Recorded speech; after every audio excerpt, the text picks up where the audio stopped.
Hello. Hello. How are you? How are you? What is your name? Anwar. What is your name? Nice to meet you. Thank you.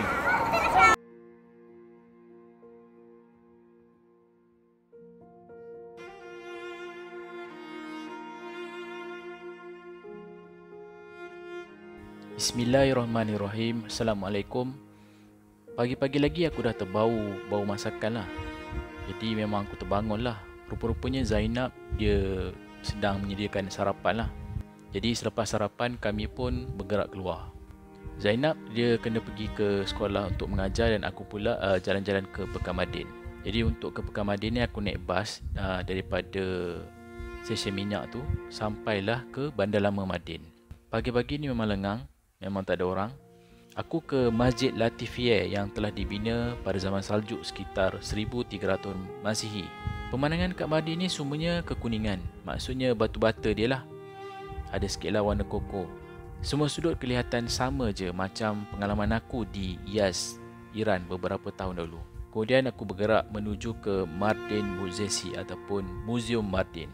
Aku sebenarnya tak adalah minat sangat kat muzium ni, tapi aku memang suggest korang pergi ke Muzium Mardin ni sebab ianya sangat menarik dan free je kalau nak masuk pun.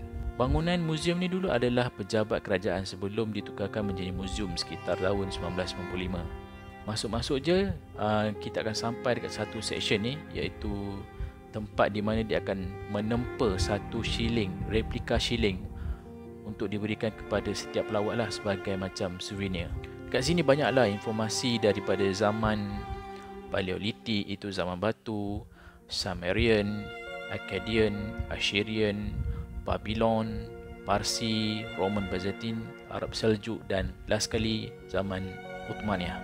Bila aku ada dekat muzium ni macam time travel lah ke zaman dahulu.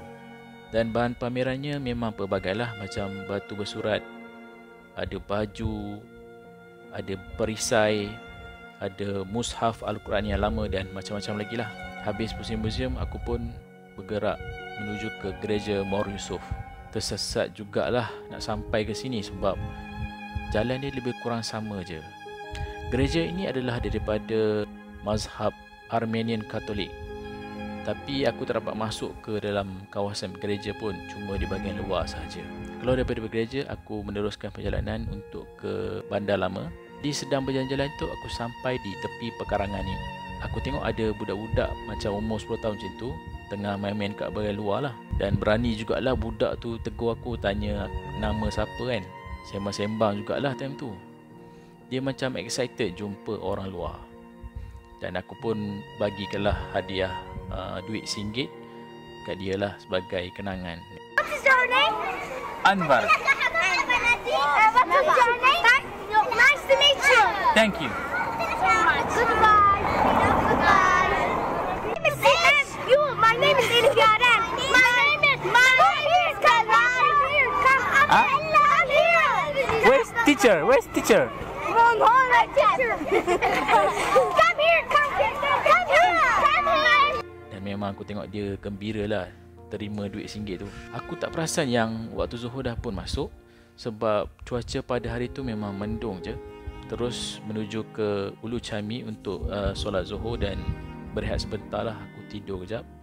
Struktur dia macam lebih kurang Masjid Latifiyah sebab ianya dibina sekitar zaman pemerintahan Seljuk.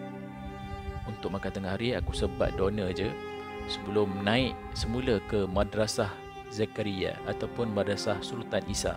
Ini adalah second highest point dekat Mardin ni. Sebab tempat yang paling tinggi di Mardin ni adalah Mardin Kalesi ataupun Kubu Mardin. Tapi ianya telah ditutup sebab dijadikan tempat kawalan pasukan keselamatan Turki sejak konflik Turkish-Kurdish ni bermula lah. Dekat sini juga terdapatnya makam Sultan Isa iaitu pengasas madrasah ni dan juga ada masjid kecil lah. Aku sempatlah menikmati pemandangan kat kawasan ni dan berehat-rehat lah. Pemandangan daripada tempat tinggi kawasan Mardin ni memang cantik lah. Memang aman je, memang chill. Bila aku tengok jam masih lagi awal. Sebabnya aku kena tunggu Zainab balik dulu barulah aku boleh pulang ke rumah.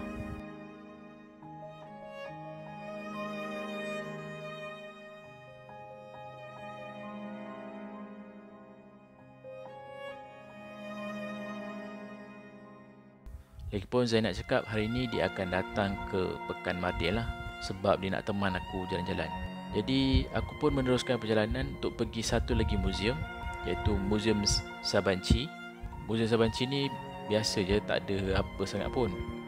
Aku just masuk untuk menghabiskan masa. Kemudian terjumpa lagi budak-budak tempatan yang sibuk lah nak tanya aku pergi mana, datang daripada mana. Dan aku pun layankan je lah. Sebab dekat Turki ni tak banyak ataupun tak ramai budak-budak baya diorang ni yang mampu untuk berbahasa Inggeris. Dan sebenarnya dekat kawasan majoriti Kurdish ni memang mereka ni agak ketinggalan dari segi pendidikan lah. Dan tak lama kemudian aku dapat mesej daripada Zainab yang dia cakap dia tak jadi nak datang lah sebab tak sihat pula. Aku pun sebenarnya tak kisah sangat kalau dia boleh datang ataupun tidak.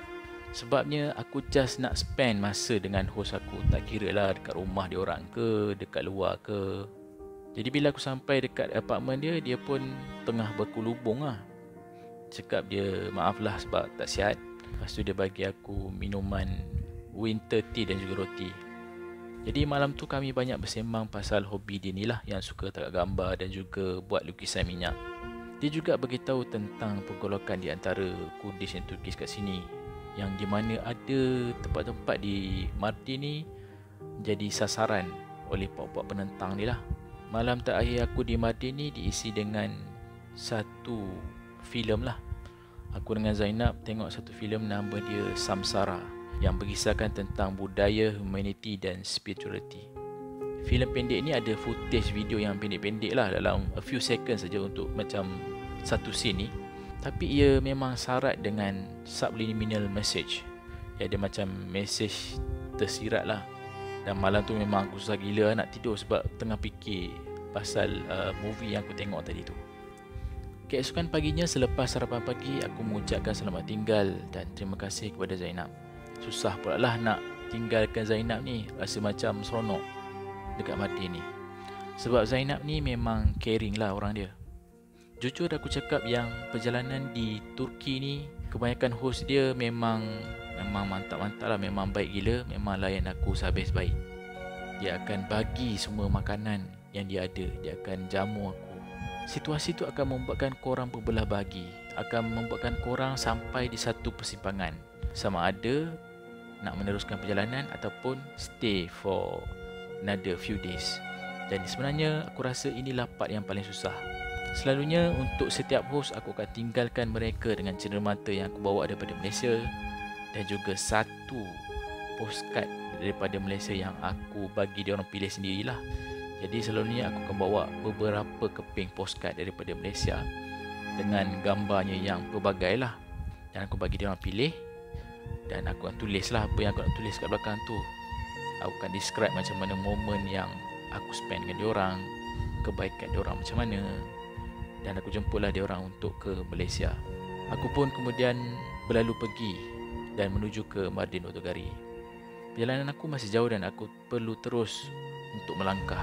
Kemudian aku ambil bas untuk ke Sanliurfa yang sejauh 200 km. Dan Sanliurfa ni juga digelar sebagai Land of the Prophets kerana ia terdapat banyak tinggalan para Nabi Allah di sana.